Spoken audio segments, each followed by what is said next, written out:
TC number 403, 5 seconds. Start. Sir, regarding the first part of the observations made by the honorable member arising out of the comments of Professor Gudgill, as I remember, there were 3 points. Firstly, that the Planning Commission had not developed appropriate criteria, and secondly, that it had not worked out the annual plans with appropriate break-ups.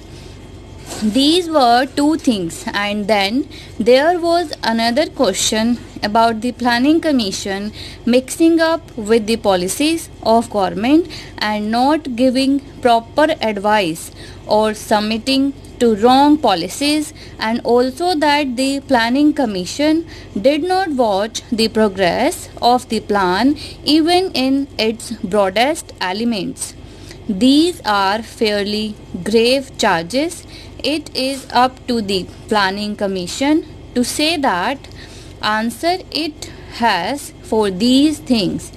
Regarding annual plans and break-ups, sir, honorable members here are familiar with the annual plans and that the central and state governments base their annual budgets on annual plans after a very careful examination of all aspects and after prolonged discussions between the states and the central ministries. All the material that is available is pressed into service.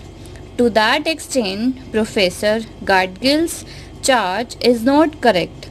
About criteria, the complaint may be true because it takes experience, time and technical tools to develop the criteria, and the word sticks.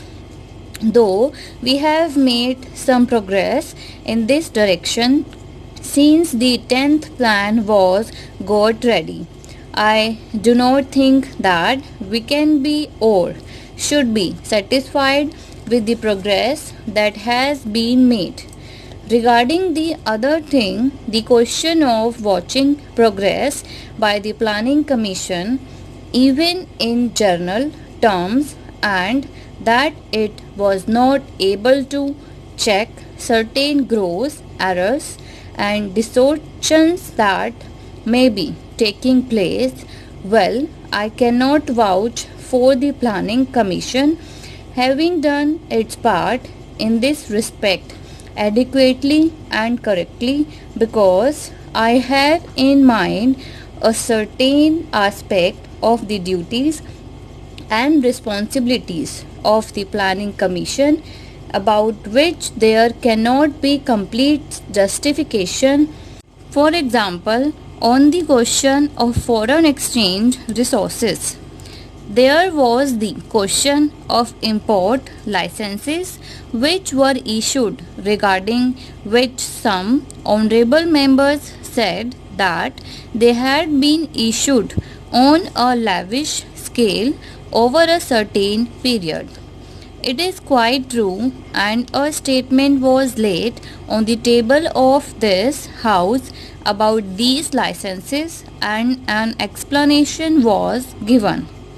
Even that explanation did not deny that somebody was responsible for it. We may say that it was the responsibility of the Finance Ministry or the Commerce and Industry Ministry, but the responsibility of the Planning Commission cannot entirely be disowned. This is something which I have in my mind, but I also know hundreds of things to which the Planning Commission diligently applies itself, watches, informs, and conveys its advice on many matters. It does so from day to day. What Professor Gudgill has said about the Planning Commission may be partly true but not largely so, and regarding the kind of policies, it is a debatable ground. It may be that with some policies Professor Gadgil agrees and not with certain other policies.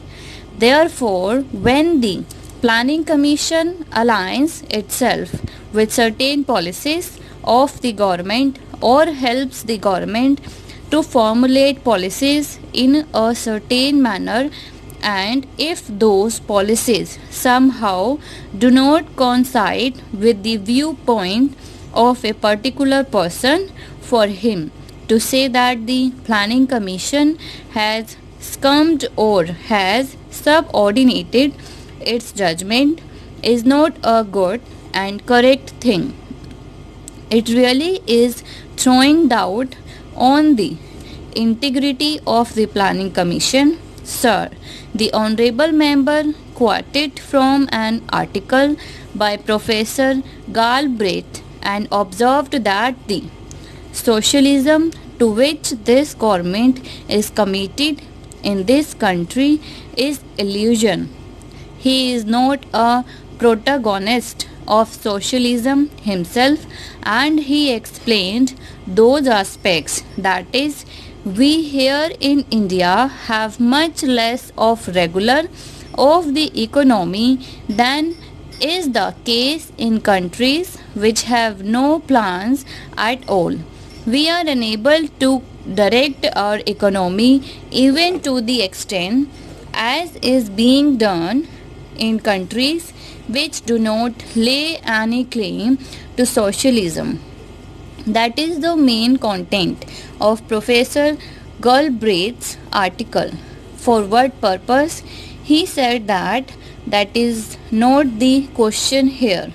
He said that in advanced countries they have tools and instruments for controlling and directing the economy on lines compatible with certain objectives. It is true that we have not got all these tools and instruments sufficiently well developed in this country. The Honorable Member Mr. Dave said that fiscal and credit regulation won't suffice or fulfilling plans of this size, magnitude and complexity. That is perfectly true. Not that we have no instruments. We have some instruments, but as far as I can judge, they are not adequate. On the other hand, when government applies some of these instruments and tools, there were shouts from a number of people against whatever regulation we introduced and practiced. Then, sir, the question of centralization was raised. It was pointed out that planning in this country is centralized and it should not be decentralized.